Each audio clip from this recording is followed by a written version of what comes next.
Wala pa sa Baguio pero may issue na. Hiling ni Kalingap Rob, huwag diktahan ang Jomcarl. Ayan, ito po ang ating topic ngayon. At bukod sa love team na EDSI, gusto ko rin itong Jomcarl. Nakakatawa at nakakakilig nga itong dalawang ito. So, totoo kaya yung issue sa Jomcarl?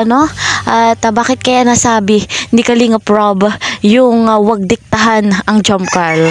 Ayan, bago po tayo magsimula, sa bago po sa aking YouTube channel, please po subscribe, like and share, at huwag kakalimutan i-click ang notification bell para lagi po kayong updated sa aking mga uploaded na videos.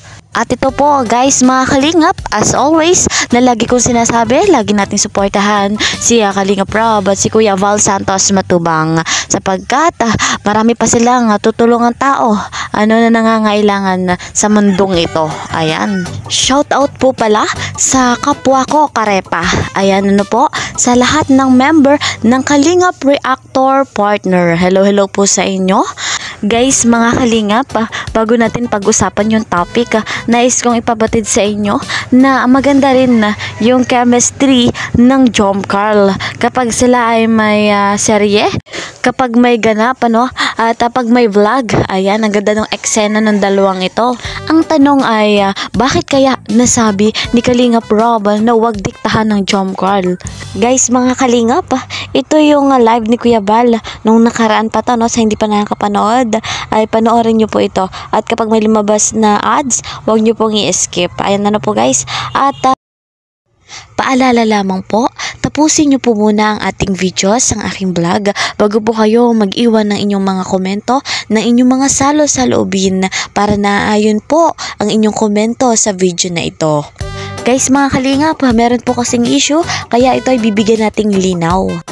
Dahil dito, mabubuo yung kaisipan at mga tanong ng mga viewers, ng mga supporters, kung bakit ihihiwalay ang Jomcarl sa love team na EDSI at Danjoy, gayong magkakasama naman na pupunta ng Baguio. So sa Baguio kasi pupunta ang buong Kalingap para i-celebrate yung birthday ng ating nag-iisang Kuya Val Santos Matubang.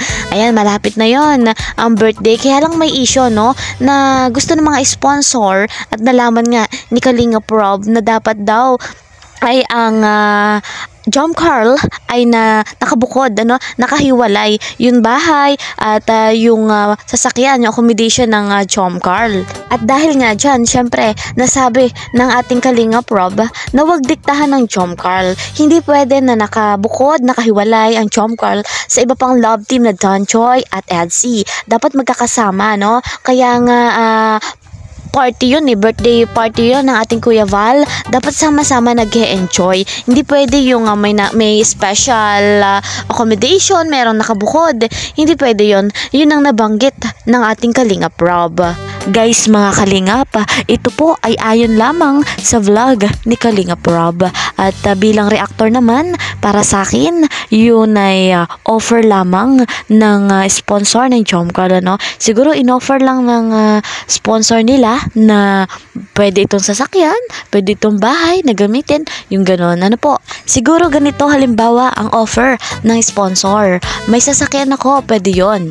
May bahay ako sa Baguio, pwede doon ng Jomcarl. Siguro ganon.